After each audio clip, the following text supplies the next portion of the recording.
Muntik nang matupok ang bahay ni veteran journalist at BNC Digital Head Marlon Ramos. Kakilala ng pamilya ang sospek sa attempted arson. Narito ang agenda report ni Joash Malimban. Balot ng abo at sira-sira ang mga kagamitan sa kitchen at dining area ng bahay ni veteran journalist at BNC Digital Head Marlon Ramos nang bisitahin ng aming team kanina. Isang 21 anyos na lalaki ang naaresto matapos umanong subukang sunugin ang kanilang bahay. Sa pagkikwento ng security guard na si Jaman Puhol, pumasok ang suspect na si Juber Arina bandang alas 2 ng madaling araw. Kita sa CCTV na suot nito ang isang gray na hoodie at may dalang backpack. Nagpakilala raw itong kaibigan ng anak ni Marlon at nagsabing makikitulog sa kanilang bahay. Aminado ang security guard na nagkaroon siya ng lapse in judgment matapos pahintulutang pumasok ito nang hindi itinatawag sa mga Ramos. Ano po niya sa akin, makikitulog daw po. Ngayon po, hindi ko na po na, ang ano ko po doon sir, hindi ko po na itawag po sa kanila bago ko po siya napapasok. Matapos ang mahigit 10 minuto, nakarinig si Marlon ng pagsabog mula sa kanilang kusina.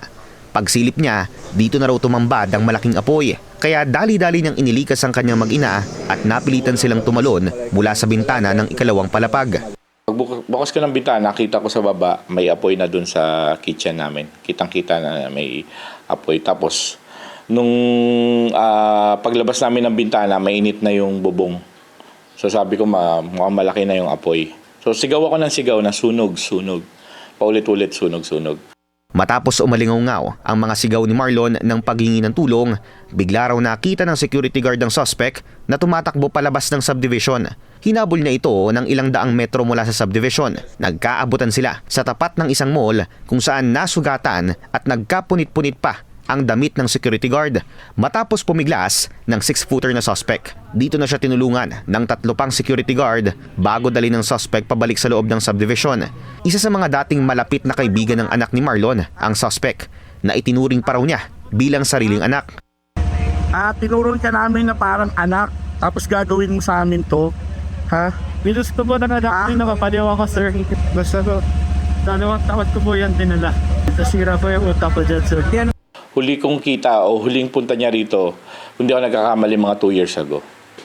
Pero before nun, madalas siya rito. Nagbabasketball sila, nagte-tennis, tapos dito nanonood ng movie dito sa bahay. So, kaya nga sabi ko, parang anak yung turing ko sa kanya. Parang anak-anakan yung turing ko. Kwento ni Marlon, kaklase ito ng kanyang anak noong high school at 2 taon na raw mula nang huli nilang makita. Dati na rin daw nagpahiwatig ang kanyang anak na nilalayoan na nila ang suspect dahil tila kakaiba na raw ang mga post nito sa Facebook at iba na raw ang mga pananalita. Sabi nung anak ko, iniiwasan na nila si Juber. Iniiwasan na daw talaga nila si Juber. Hindi na nila minimit kasi kakaiba na daw mag-isip, kakaiba magsalita. Tapos napansin nila may kakaiba rin daw yung mga social media posts. Ganun. Kaya iniiwasan na nila. So matagal na daw nilang hindi nakikita yan.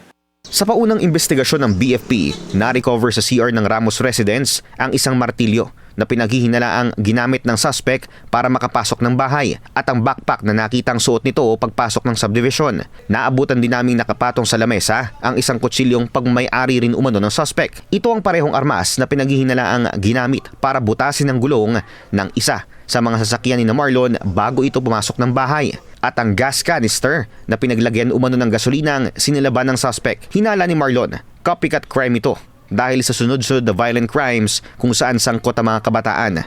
Isang bagay na posible rin daw imbestigahan ng BFP lalo na't gamer din ang suspect ayon sa ina nito.